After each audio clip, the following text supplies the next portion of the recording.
Thank you Jesus.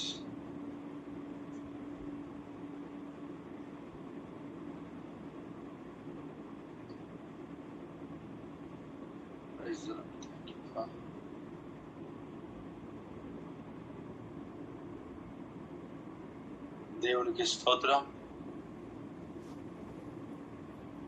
Okay, 15వ అధ్యాయం మొదటి వచనం.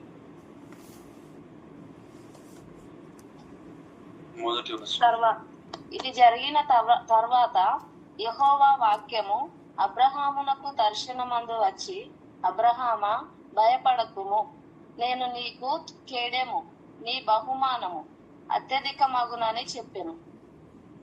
దేవునికి స్తోత్రం. ఇక్కడ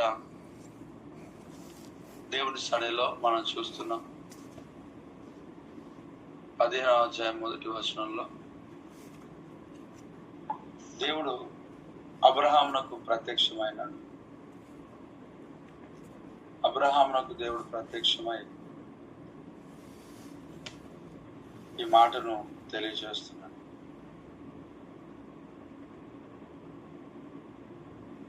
నేను అబ్రహామా, భయపడకుము, నేను నీకు కేడెము అని తెలియజేస్తున్నాను. దేవునికి స్తోత్రం.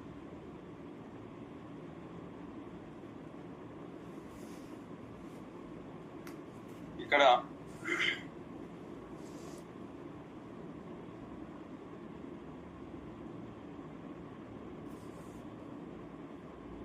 దేవుని యొక్క వాక్యంలో చదివిన వాక్య భాగంలో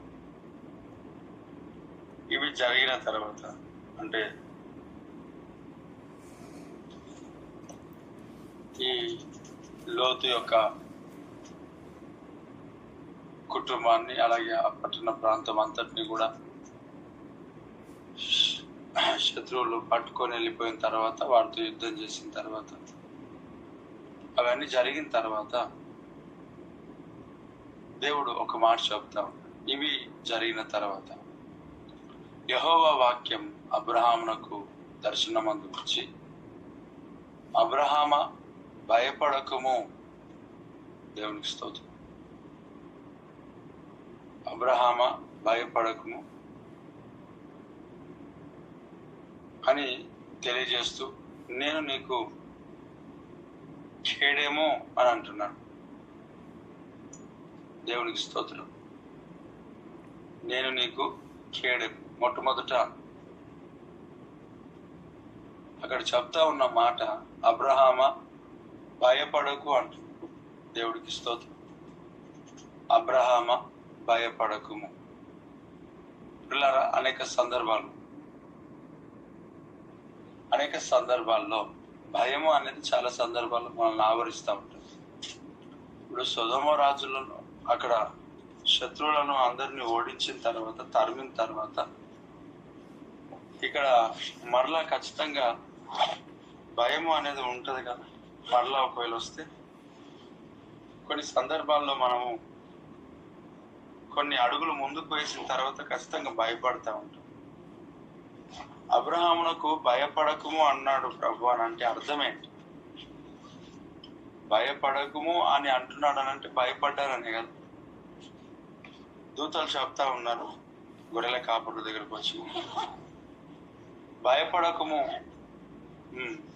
నేడు మీకు రక్షకుడు పుట్టి ఉన్నాడు. దూత అనేక సందర్భాల్లో, కొన్ని సందర్భాల్లో దర్శించినప్పుడు భయపడకుడి అని మాట చెప్తా ఉన్నాడు. అంటే ఎందుకు అబ్రహామునకు భయపడకుడి అన్నాడంటే, కొన్ని సందర్భాల్లో కొంత అడుగులు ముందుకేసిన తర్వాత మరలా వాళ్ళు వస్తారేమో కదా, ఎక్కువ మందితో వస్తారేమో కదా. కాబట్టి కొన్ని టైమ్స్ మనం ముందుకు సాగిన తర్వాత పరిస్థితులు మనల్ని భయపెడతా ఉంటాయి. అబ్రహాము భయపడతా ఉన్నాడు. నీ బహుమానం అత్యధికమగునన్నాడు దేవుడు. అబ్రహాము భయపడుతుంటుంటే, అంటే తనకున్న పరివారాన్ని అంతటిని కూడా మరలా శత్రువు లేదని వచ్చి